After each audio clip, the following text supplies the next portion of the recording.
Hi, I'm Kerri and I'm a Quality Manager for the Money and Pension Service. I'd like to give you some clarification on Standard 4M. 4M is solely about the confirmation of advice that's provided for the consumer. All other information that's sent to the consumer is assessed within Standard 5D. The confirmation must include a summary of the interaction and the next steps. For web chat, where the transcript acts as the confirmation of advice, or for a digital advice journey, where it would be auto-generated, the consumer must be given the option to refer back to it. Standard 4M1 is assessing if the confirmation of advice has been sent and if it includes a summary, next steps, and a recommended course of action. This could be a formal or informal debt solution, or if these weren't appropriate, a different course of action, such as to do nothing, or to reduce spending as the payment should be affordable. 4M2 is assessing the language used within the confirmation of advice. So was it written in plain language? Was it easy to read? Were all of the acronyms explained before use?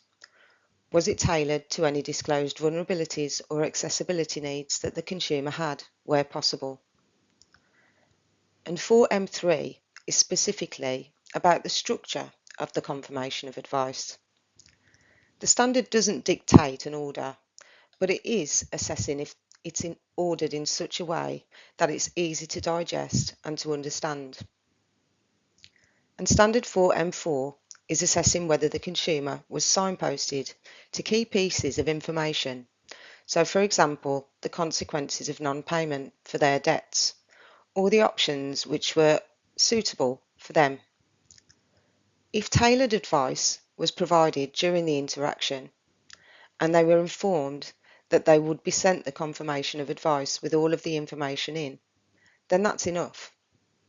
Where tailored advice has not been provided during the interaction, then key pieces of information need to be clearly pointed out and the consumer should be signposted to sections of that confirmation of advice.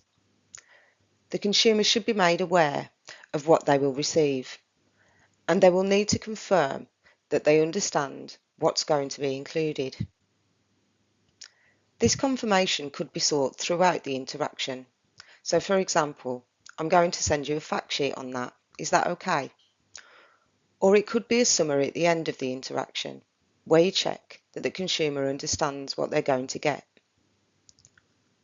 Where a summary is auto-generated or digitally displayed, a prompt should be used to make sure the consumer knows what they're going to receive.